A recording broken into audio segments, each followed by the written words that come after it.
So here we are already at episode 4. How did we get here so fast? We skipped episodes 1 and 2.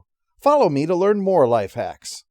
Our heroes have arrived along with another starship to look at an ancient spaceship that they found that's transporting a society that had all the people inside of cryo units that had one minor defect.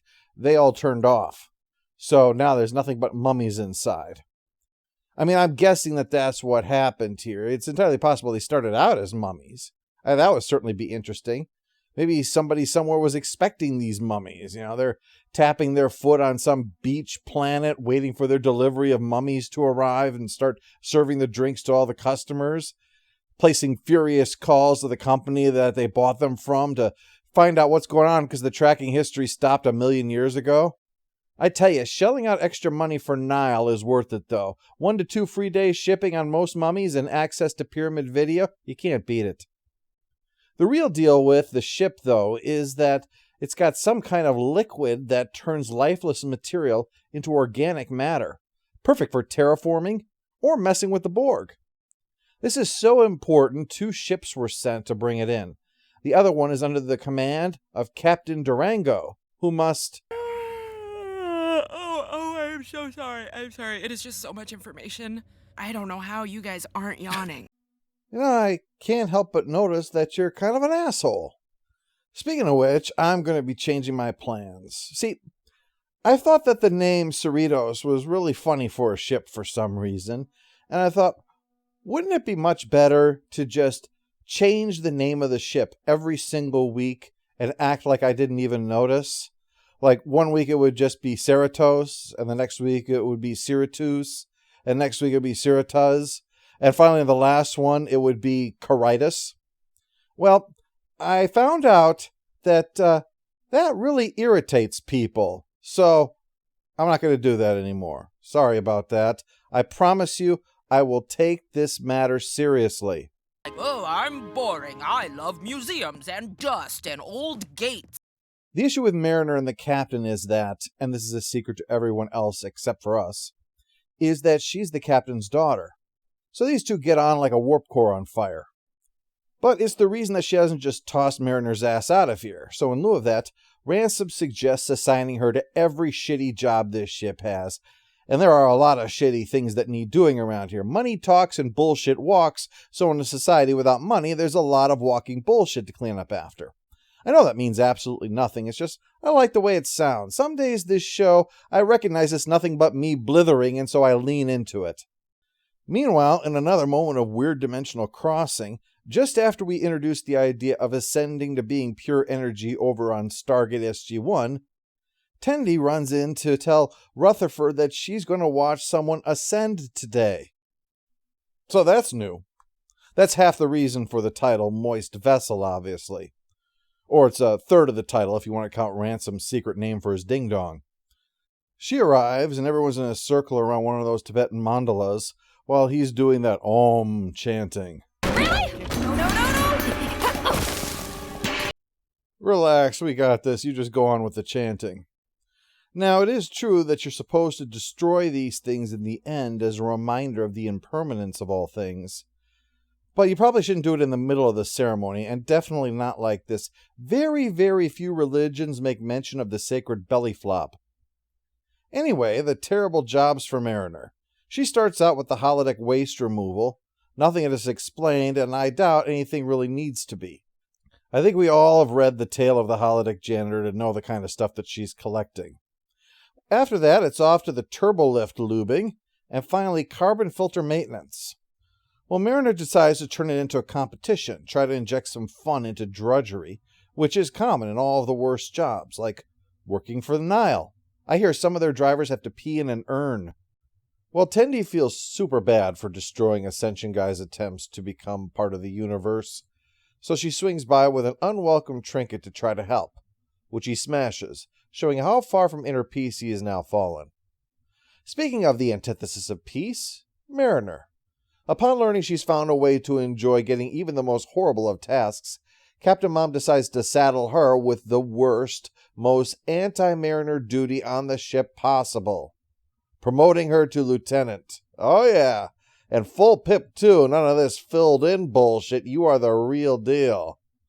Yep, she takes this news like it's an IRS audit that will be conducted via pap smear, but there's no getting out of it. Just like there's no getting out of sharing the credit for moving this generation ship. Much as Durango would like to have it all for himself. Just look at him stewing in his jealous juices. Laugh at him with me. Laugh at his pain. Ha, ha, ha. As for Mariner, she takes to being an upper decks officer like a chicken takes to skydiving. Looks like it's built for it, but clearly something isn't going to cause her to spread her wings and fly. Meanwhile, poor Boimler is born witness to her rise and get everything that he has wanted, and she's moping about it.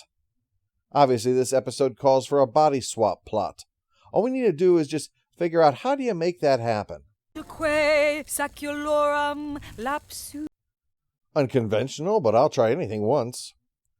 Well, Tendi will not be stopped in her attempt to get this guy to ascend. She's operating on the principle that it's kind of like a smoothie. You can just toss all this shit into it you want and make it work that way. She thinks that you can game the system and somehow just achieve enlightenment that way. You can streamline the process, cheat your way to total enlightenment or something.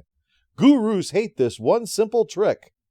He finally has to yell at her to leave him alone, and Mariner basically is in the same situation with Captain Freeman, who taunts her about the latest senior officer duty involving Ransom's birthday.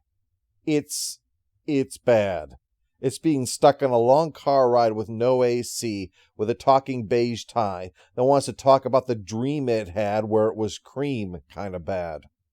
On that subject, Captain Durango becomes Captain Durango, as he fumes jealously that the Cerritos has a better reflection of leadership in its position, in what I think we can all agree is a overly glamorized tow truck role. So when he changes formation, Ransom calls up to point out the problem with getting too close. But this is Durango Unchained. He just goes all mine, mine, mine about this mission, right up until his childishness rips out part of the hull of this priceless ship. Ass. As if that weren't bad enough, the ship leaks that magic fluid.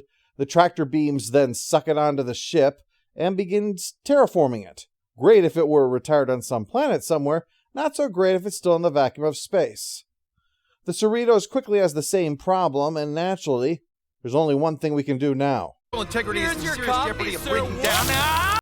Yet somehow this fails to solve the problem. Well, at least the bigger problem. And then there's the real reason that Tendi has been haranguing Ascension Guy this whole time. I'm glad you didn't ascend, because you're a jerk! Yeah, right. You've been obsessed with ascending me. I don't care about you ascending. All I really wanted was for you to like me. Wait, what? It kills me when someone doesn't like me. I can't sleep. It's all I think about.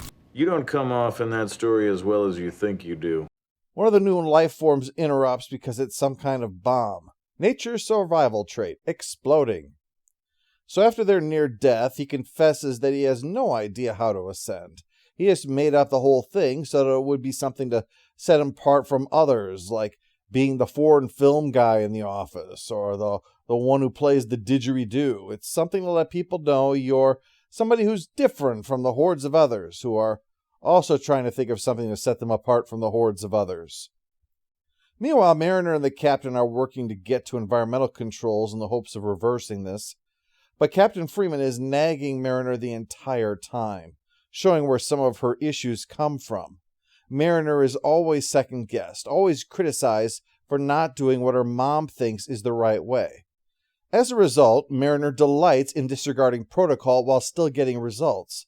It's her way of showing that being a stickler just gets in the way of doing the right thing. It's being so concerned about doing good things the correct way that you do fewer good things than doing it the practical way.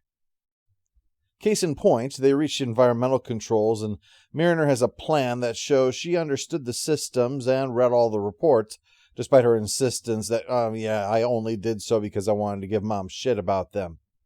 But either way, the captain has to admit that Mariner knew what to do in the clutch, and this is well timed for someone else, too. You see, Tendi and Ascension Guy have been looking out for each other, And in the end, he saved her life by letting a boulder fall on him instead of her. It's more complicated than that. It wasn't like, the boulder was falling and say, one of you must choose, but you get the idea. Well, he's not only spared thanks to Mariner's trick, but he soon begins to ascend. Unfortunately, it's not as cool as it sounds. See him rambling, Garrett! The universe is balanced on the back of a giant koala! Why is he smiling? What does he know? The secret of life is... Okay. Well, that was a thing that happened. As for Durango and his crew, they're beamed over to the old ship in order to save them, and no doubt give him a big old slice of suck it. Speaking on something similar, while Mariner likes the affirmation from her mom finally, the idea that she's going to have to work side by side with her, well, that's like sitting on a cheese grater during an earthquake. So when the Admiral arrives, she makes fun of everybody who is imitating the way that Spock says sensors to, try to sound smart until finally she gets demoted back to Lower Decks where she wants to be. Happy ending. Moist Vessel is strongly recommended. It ties together humor with classic Trek ideas. By shoving Mariner into the senior officer group, they get a chance to have fun with all of the frivolity that we typically see the main characters get involved in during their downtime, and the tedium that they seem to enjoy for some reason. What this also showcases, though, is something that can't be done in the live action, which is give us a more relatable Starfleet. Starfleet full of people who are petty and selfish and get into pissing contests. It helps to set them apart in their way. It's not just about being animated. It's not about being even funnier. It's just about being, in a way, a lot more human. And most of all, it shows that when Lower Decks is not trying to be something that it isn't and instead embraces what it is, it works well.